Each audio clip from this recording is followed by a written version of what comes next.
नमस्कार, आप देख रहे हैं गुड न्यूज टुडे और हमारी खास चुनावी पेशकश वोट फॉर गुड के साथ मैं हूं अनंत भट्ट। और आज हम ये अपना खास कार्यक्रम खास तौर से आपके लिए लेकर आए हैं गोरखपुर से। जी हां, पूर्वांचल की सबसे हॉट सीट गोरखपुर में इस समय हम मौजूद हैं और हमारा ये काफिला आ पहुंचा है गोरक्षनाथ मंदिर धाम की परिसर में।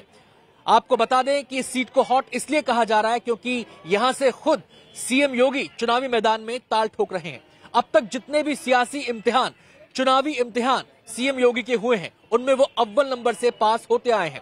लेकिन ये पहला मौका है जब वो विधानसभा चुनाव की दौड़ में शामिल हैं। उनके खिलाफ 22 उम्मीदवार चुनाव मैदान में हैं। अब से कुछ ही घंटे बाद उनकी किस्मत ईवीएम में बंद हो जाएगी। कल इस समय तक सब लोग 10 तारीख का इंतजार करेंगे वोटिंग के बाद, जब नतीजा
विपक्ष ने अपने तरकश का हर तीर दांव पर लगा दिया।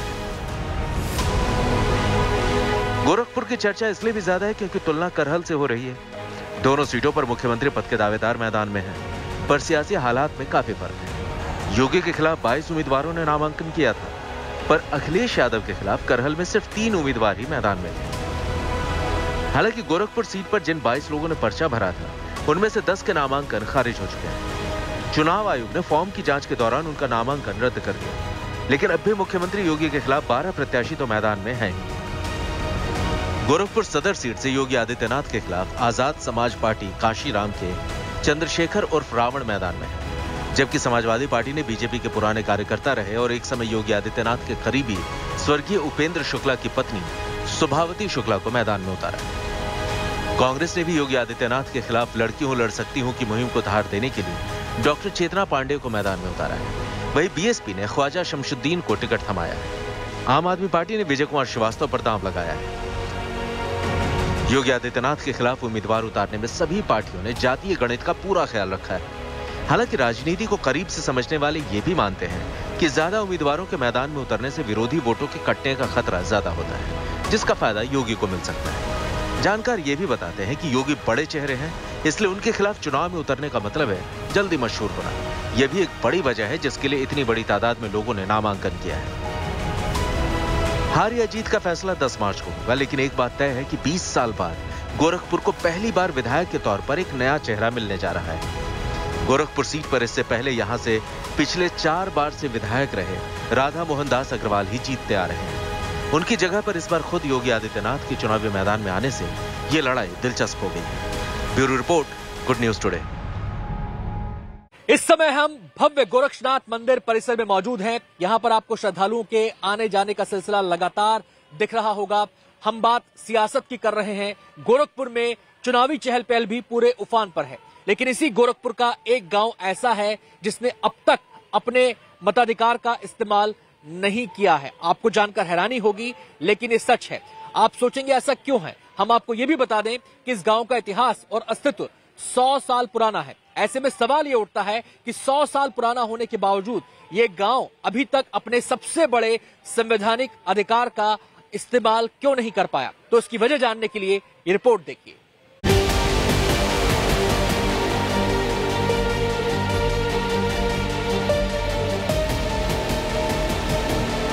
गोरखपुर के चुनावी घमासान से परे इस जिले में एक गांव ऐसा भी है जो आजाद भारत में पहली बार अपने मताधिकार का प्रयोग करेगा।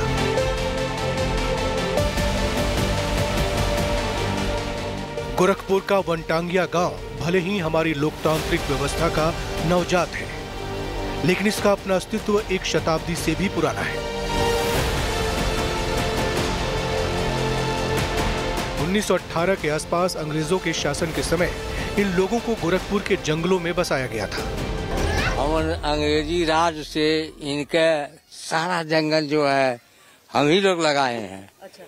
14 इंची चौड़ा, 18 इंची गहिरा, खुदाई करके जमीन जरा करके उसको जो है पाटते थे। तब उसमें बारिश होता था तो उसको जैसे आलू बोया जाता है वैसा ही बना करके साखुक ताजा ताजा बिया ला करके बोते थे। तो अगर जो बो देते थे तो उस पर घास भूसा जो कुछ भी रहता हम ही लोग सोते थे। लेकिन आजादी के कई साल बाद 80 और 90 के दशक में शासन इन्हें जंगल के बीच से उजाड़ने के जतन करने लगा। उसको जो देखभाल उसी का हम लोग करते थे और सारी संपदा जितना जंगल का है। पर भूमि पर अधिकार नहीं रह गया। उसके बाद आप लोगों का घर आपके नाम पर नहीं रह गया। नहीं रह गया। गुजरते सालों के साथ आसपास के जंगल कटते गए, शहर उभरता गया, लेकिन बचे हुए जंगल के बीच 4000 लोग अपने वजूद, अपने वोट, अपने अधिकारों की लड़ाई लड़ते रहे। पर कानून के अनुसार इन्हें एक ईंट रखने की भी आजादी नहीं मिली।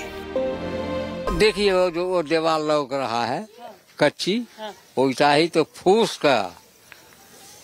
का छाजन हो रहा था। अब ऐसे ईटा का पक्का मकान है सब। अब देख लीजिए। कितने साल से बना है ये ईटा का मकान? ईटा का मकान देखिए वो जो लिखा गया है। अब 2018-19। हाँ। योगी आदित्यनाथ जब यहाँ से सांसद बने तो उन्होंने यहाँ स्कूल बनवाने की ठानी, पर मामला उल्टा पड़ गया। कहते हैं कि सांसद रहते हुए स्कूल उन्होंने छोटा सा बनवाया था तो केस हो गया था। हाँ, केस हो गया था। हाँ, ईटा गिरवा दे रहे। अच्छा। लड़कन के बैठे करती वो फर्श लगवाने के लिए ईटा गिरवाए तो मुकदमा काम किए तो वही उनको जिद हो गया। सांसद योगी की जिद ठनी रही। प्रशासन से टकराव के बावजूद और मुख्यमंत्री योगी के कार्यकाल में इस गांव को आखिरकार राजस्व गांव का दर्जा मिल ही गया। इस साल पहली बार ये गांव विधानसभा के लिए वोट करेगा।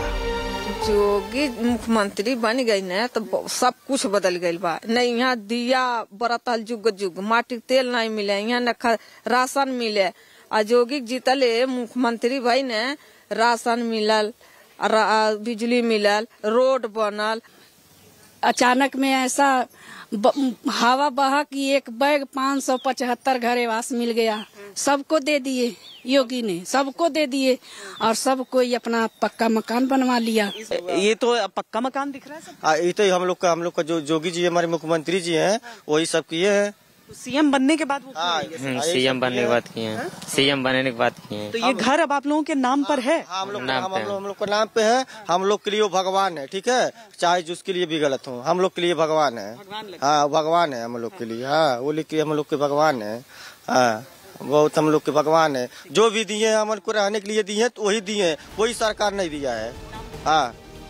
योगी आदित्यनाथ जब छोटी दीपावली मनाते हैं तो पूरी दुनिया अयोध्या की तस्वीरें देखती है, पर बड़ी दीपावली वो आज भी गोरखपुर के जंगलों के बीच वनटांगिया गांव के लोगों के साथ ही मनाते हैं।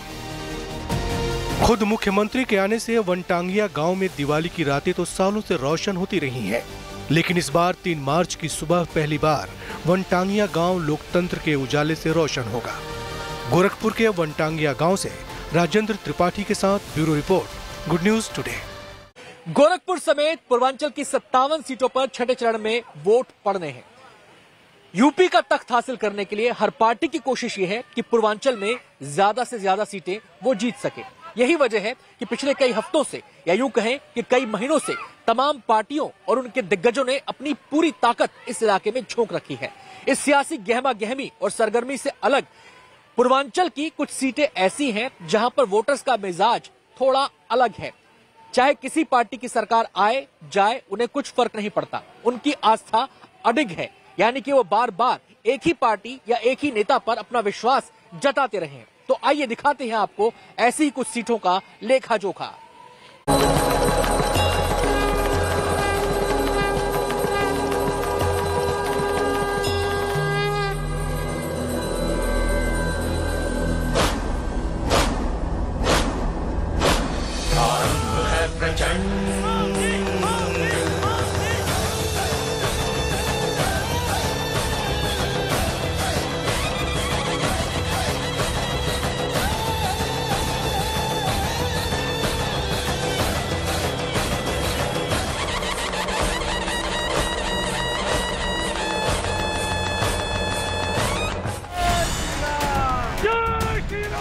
छब्बीस जिले, 156 सीटें, सैकड़ों दावेदार।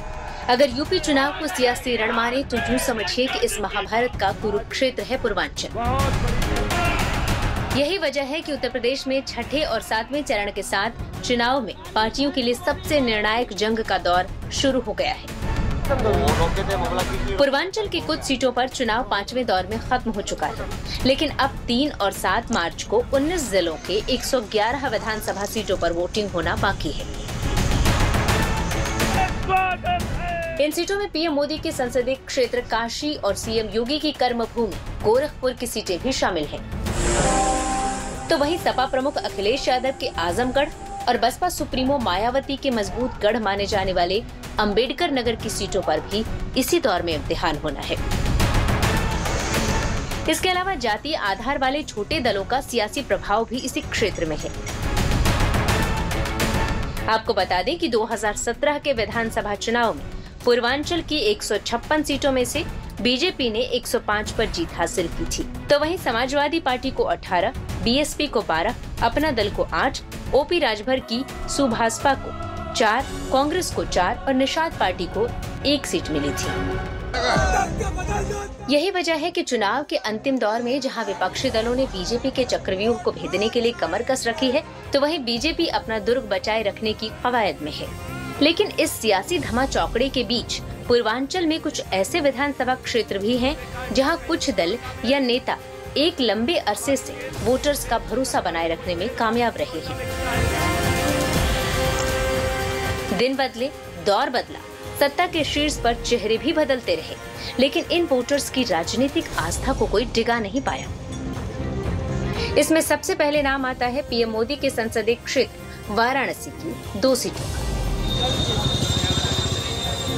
वाराणसी दक्षिण और कैंट विधानसभा सीट पर तकरीबन 3 दशक से बीजेपी का कब्जा है। 1989 में वाराणसी दक्षिण सीट से बीजेपी के श्यामदेव चौधरी पहली बार विधायक चुने गए थे। इसके बाद वो 2017 तक 7 बार विधायक रहे। 2017 में बीजेपी ने यहां से डॉक्टर नीलकंठ तिवारी को प्रत्याशी बनाया तो उन्हें भी जीत हासिल हुई। इसी तरह से वाराणसी की कैंट विधानसभा सीट की कहानी और भी दिलचस्प है। कैंट सीट पर पिछले 3 दशकों से एक दल ही नहीं बल्कि एक परिवार का कब्जा रहा है। 1991 में भाजपा की ज्योत्सना श्रीवास्तव यहां से चुनाव जीती थी।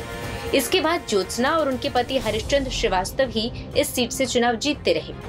2017 में यहां से भाजपा ने ज्योत्सना के बेटे सौरभ श्रीवास्तव को प्रत्याशी बनाया और उन्होंने भी जीत के सिलसिले को आगे बढ़ाया।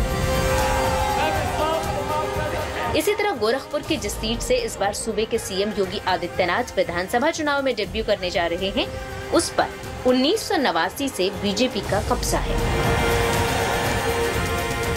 तो वहीं पूर्वांचल में समाजवादी पार्टी का अभेद्य गढ़ कहलाने वाले आजमगढ़ से दुर्गा प्रसाद यादव लगातार 8 बार से विधायक हैं। दुर्गा प्रसाद यादव इस सीट पर 1985 से विधायक चुने जा रहे हैं।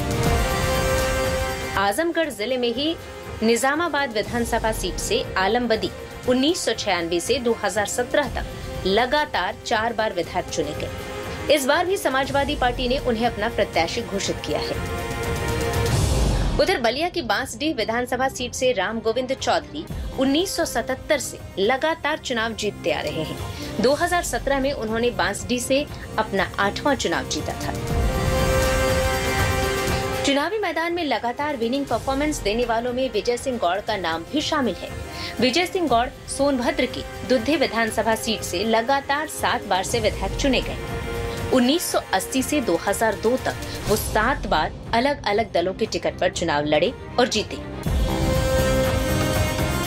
पूर्वांचल के इन जमीनी नेताओं ने अपने काम और सियासी समीकरणों को साधने की कला के बूते अपने अपने क्षेत्रों में लंबे समय तक राजनीतिक रसूख बनाकर रखा। इस बार ये सभी सूरमा एक बार फिर से चुनावी दंगल में ताल ठोक रहे हैं। अब देखना दिलचस्प होगा कि पूर्वांचल के वोटर इस बार रुख बदलते हैं या एक बार फिर पुरानी पसंद पर कायम रहते हैं। Bureau report, good news today.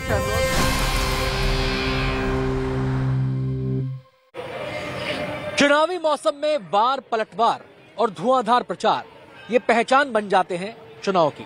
जनता तक पहुंचने के लिए, उसकी नब्ज पकड़ने के लिए प्रत्याशी हर संभव कोशिश करते हैं और प्रचार उसका एक जरिया है। प्रचार रैलियों के माध्यम से होता है, गाड़ियों के माध्यम से होता है, काफिले प्रत्याशियों के दिखाई देते हैं। इसके अलावा आजकल तो डिजिटल युग में डिजिटल प्लेटफॉर्म्स पर प्रचार हो रहा है, टीवी रेडियो के जरिए प्रचार हो रहा है। लेकिन एक प्रत्याशी इस चुनावी शोर में ऐसा भी है जो गाहे बगाहे ही लोगों से मिलने निकलता है, अपना प्रचार करने जुटता है, बेहद सादगी के साथ अपनी बात कहता है। कोई शोशा नहीं, कोई शोर शराबा नहीं, कोई बड़े बड़े काफिले नहीं और चुपचाप ये शख्स अपना काम करता है और जनता इसे घर बैठे ही जिता देती है। हम बात कर रहे हैं निजामाबाद से प्रत्याशी आलम बदी की, जो लगातार चुनाव जीतते आ रहे हैं। अपनी इसी अंदाज के साथ जनता के दिलों में उन्होंने जगह बनाई है। उनको लेकर जनता क्या सोचती है और उनके विरोधी क्या सोचते हैं, इस रिपोर्ट में देखिए।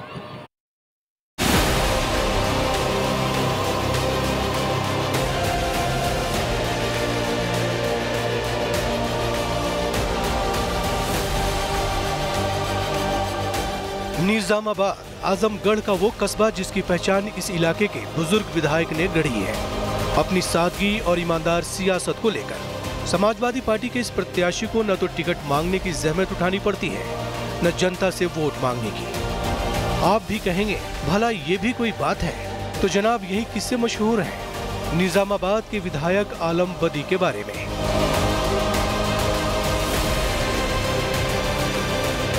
आलम बदी प्रत्याशी होकर भी चुनाव नहीं लड़ते, क्योंकि न तो उनका कोई चुनाव कार्यालय बनता है, न झंडे और पोस्टर लगते हैं, न ही इनके इलाके में मजलिस या यूं कहें कि सभा वगैरह की औपचारिकता पूरी की जाती है। फिर भी चुनाव जीत लेने का ये आसान नुस्खा औरों के पास कैसे नहीं है, इसकी वजह खुद आलम बदी से सुनिए। जनता से हमारा जो संबंध है वो उसके विकास से लेके,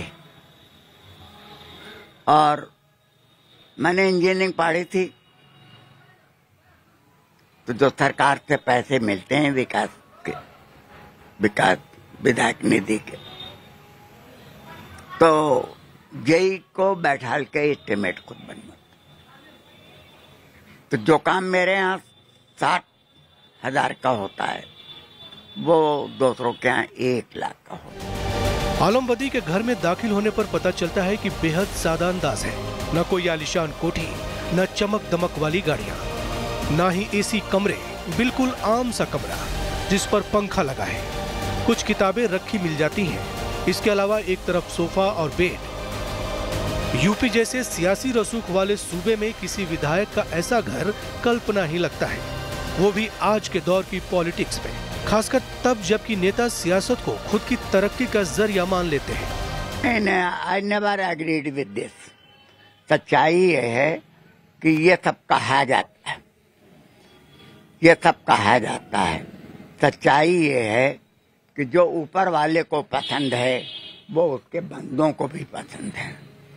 ऊपर वाले को सादगी पसंद है, ईमानदारी पसंद है, छल चपट नहीं पसंद है, तो बंदों को भी वो पसंद है। सादगी और ईमानदारी को व्यक्तिगत पूंजी माना जा सकता है, लेकिन सवाल जनता का भी है, जिसके लिए वादों की हकीकत पर उतरने की जरूरत होती है। इस सादगी और ईमानदारी का इम्तिहान वहाँ भी होता है। तो क्या उस इम्तिहान में विधायक आलम बदी पास होते हैं? जवाब जनता से खुद सुनिए। काम कुछ नहीं, कोई काम नहीं कराते हैं। कोई काम रोड देख लीजिए आप, कोई काम करवाए हैं। निजामाबाद में कुछ तो करना चाहिए, विधायक है तो कुछ तो काम करना चाहिए। अगर नहीं करेंगे तो कोई वोट देगा उनको? यही कहेंगे कि यहाँ का विकास नहीं हुआ। सरकार तो समाजवादी की भी थी, मगर जो काम होना चाहिए, जैसे भदली वाला पुल है, भदली वाला रोड है, एकदम चलने लायक नहीं है, मगर लोग जो है मजबूरी में चल ही रहे हैं। एक तरफ बदलाव की बात है, दूसरी तरफ बरकरार रहने की। इसी बीच में आलम बदी की किस्मत झूल रही है। लेकिन 1996 में पहली बार मुलायम सिंह से मिले टिकट के बाद 2002, 2012 और 2017 में मिली जीत ने बीजेपी के लिए चुनौतियां बढ़ाई हैं। वो जमकर प्रचार कर रही है। 7 मार्च को होने वाले चुनाव की खातिर प्रत्याशी मनोज यादव लगातार दौड़ लगा रहे हैं और उन्हें भरोसा है कि 2022 में बदी साहब जाएंगे, बीजेपी आएगी। इस बार आलम बदी जी बहुत बुरी तरह हारेंगे, 25-30 हजार वोटों से हारेंगे। कुछ विकास ही नहीं किया है, हमेशा जनता को बेवकूफ बनाते हैं और जिस समाज से जीते उसी समाज को हमेशा बहिष्कार करते हैं। कहते तुम लोग अब हमको कहाँ वोट दियो, अपने नेता अखिलेश यादव को दियो या उनसे मांगो। तब की जनता मूड बना ली कि जाके नेताजी से ही मांगे, इनसे तो मांगेंगे ही नहीं। बीजेपी प्रत्याशी के इस पुख्ता भरोसे का आधार वो मंत्री हैं जो इलाके में प्रचार करने आ रहे हैं। देखिए, मैंने जैसा उनके बारे में सुना है और जो मैं देख रहा हूँ स्वयं आंखों से, आज मैं दरबार साहब गया और मुंडेश्वर महादेव गया, वहाँ से मैंने देखा कि इस क्षेत्र की जो दुर्दशा देखी मैंने, तो मैं भी लोगों से अपील कर रहा हूँ कि यहाँ इस बार जो है सत्ता पक्ष का विधायक बनाइए, जिससे इस क्षेत्र का विकास हो जी। और लोगों को जब चर्चा होती है तो गंभीरता से इस बात को स्वीकार करते भी हैं कि अगर सत्ता पक्ष का विधायक होता तो यहाँ विकास कुछ और ज्यादा होता। बहरहाल निजामाबाद सीट को लेकर समाजवादी पार्टी भी बेफिक्र रहती आई है। ये कैसी सीट रही है जो बिना मशक्कत समाजवादी पार्टी की झोली में आलम बदी डालते रहे हैं। लेकिन इस बार समाजवादी पार्टी की झोली खाली रहेगी या बीजेपी की भरेगी, ये फैसला ईवीएम खुलते ही हो जाएगा। Bureau report, good news today. Azamgarh की एक विधानसभा सीट है निजामाबाद। यहाँ से समाजवादी पार्टी के उम्मीदवार आलम बदी चुनाव लड़ रहे हैं। आलम बदी के बारे में कहा जाता है कि उनकी सादगी और ईमानदारी के चर्चे पूरे इलाके में हैं और अपनी सादगी और ईमानदारी के भरोसे वो जनता का भरोसा जीतने में कामयाब हुए हैं। लेकिन हर चुनाव नया होता है, हर चुनाव में जनता की उम्मीदें नई होती हैं। देखना यह है कि इस बार चुनाव में जनता किस पर भरोसा जताती है। वोट फॉर गुड में आज इतना ही। दुनिया भर की पॉजिटिव खबरों के लिए आप देखते रहिए गुड न्यूज टुडे। और चलते चलते फिर से वही अपील, वोट जरूर कीजिए, अच्छाई के लिए वोट कीजिए, सच्चाई के लिए वोट कीजिए। नमस्कार।